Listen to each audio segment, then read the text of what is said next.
President Trump is set to make a major announcement with Apple this afternoon. The tech company is set to invest an additional $100 billion in manufacturing in the U.S.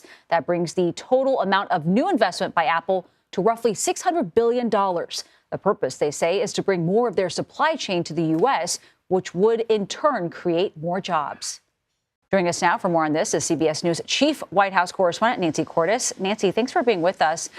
President Trump spoke with Ukrainian President Zelenskyy for a second straight day. I'm going to start with that first. What more do we know about those talks?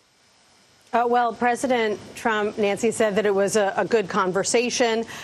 He also said that his Middle East envoy, Steve Witkoff, who has been traveling so frequently to Russia to try to broker some kind of agreement, had a good meeting with Vladimir Putin this morning as well. And President Trump said he has been talking with European allies, speaking with Volodymyr Zelenskyy for a second straight day as he tries to broker some kind of ceasefire at the very least, and at the most a more lasting halt in the 3 years of attacks by Russia as Ukraine seeks to defend itself.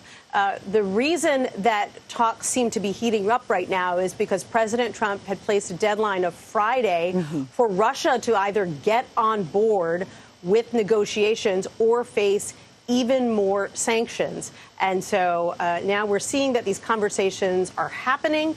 Whether or not they'll bear fruit remains to be seen.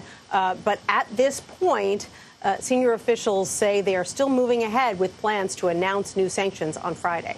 And Nancy, I also want to ask you about this executive order that President Trump just signed imposing that additional 25% tariff on India as punishment for its continued purchase of Russian oil. That does bring the tariffs on India to a total of 50%. So why now? And is this the administration's attempt to put that additional pressure on Russia ahead of Friday's deadline? Absolutely. The goal here is to send a message to Russia. Hey, your biggest customers for your biggest product, we're going to make it more expensive to buy from you. And so if you don't, start working with the U.S. and the Ukrainians on some kind of a deal, we're going to continue to turn the screws. And turning also to the latest in Texas with that redistricting fight right there, President Trump is saying the FBI may now have to get involved. Governor Abbott, as you well know, ordered police to arrest the lawmakers who fled for Illinois in order to prevent a vote on a GOP-drawn redistricting plan. We should point out, though, those representatives have done nothing criminal. This is a civil matter. So why is President Trump discussing the use of the FBI, and how might that potentially work?